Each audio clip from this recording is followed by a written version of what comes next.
What's up? This is Patrick from 6104G, and we're going to be doing a world's robot explanation video. The first thing we're going to cover is the drivetrain.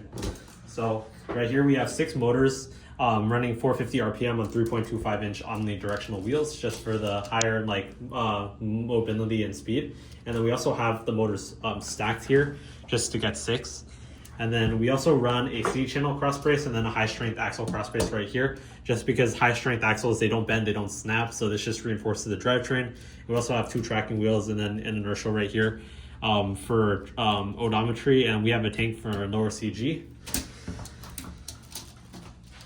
So in the back, we have this clamp that's able to clamp on both faces. We have 6 standoffs, with the first 4 standoffs being used to tilt the goal consistently, and the second being used to limit how far the goal tilts up, which is also what these circles do. So it prevents the goal from over tilting.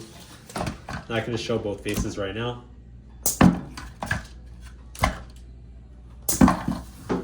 And basically that's ran off 2 25 millimeter stroke pistons, and we also have these spacers right here that just help funnel the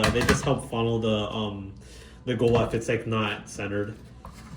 Then moving on from there, we also have the intake. So we have a 600 RPM then into 400 RPM. So the lower stage runs at 600, the top stage runs at 400. And we have a flex wheel stage, which is spaced to 6, just to make ring scoring more consistent. We also have, I can just show it intaking right now. We have this piece right here, which is just for getting into the corner and also knocking over stacks. We have this piston right here that just lifts the intake for auto. And then we have the second stage, which we use like these Delrin hooks, and we use line-on standoffs just to save weight. And we also have 2-inch flex wheels at the top just to make scoring more consistent. Oh, it's this button. Yeah.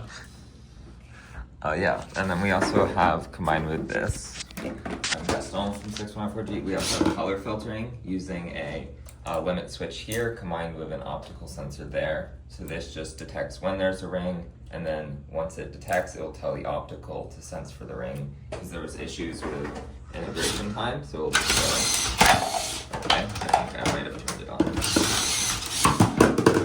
We also have a bypass, as you just saw, where we can turn off color filtering if there's issues with lighting or whatsoever. And then this color filtering had a 40 out of 40 consistency at Worlds, where we completely redid the sensor output on that, but it worked. And then the same with red.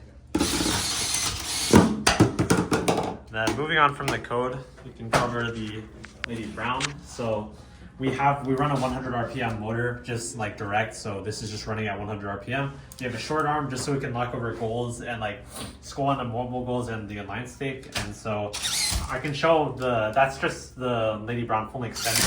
And then we also have a prime state right here, and I can just load the ring into it. Color filtering.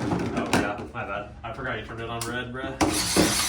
Yeah, so that's just the loading position, and then we just pour it like this. And then we also, then you can also see like the hang mechanism goes up with this, and the hang mechanism is just like a passive tier 1 hang that just runs off bands. You can see the banding is just connected to the hang, and that's just how it goes up. And that's all the mechanical stuff for the robot. Yeah, and then here with the code for the Lady Brown, we have a limit switch here, so it resets it. We have the rotation, so whenever this is clicked, it resets because gear slippage and vex is fun. And then we have the priming, and then the fun thing with that is, if you see when we score, we can auto load the next ring, just to bring it higher up, and then whenever we want to go again, we just score again, and it just has that auto loading functionality, as well as we have a position just for descoring, as well as hanging without running that.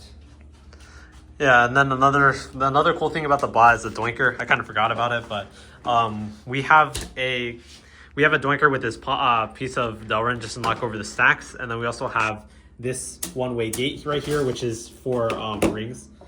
The doinker is kind of cooked since it broke after Worlds, but like, it is what it is. And then we also use this for goal rush as well. And then if you're wondering why this side's a standoff, it's because it broke and we don't have backups for it. So it went flying in the match.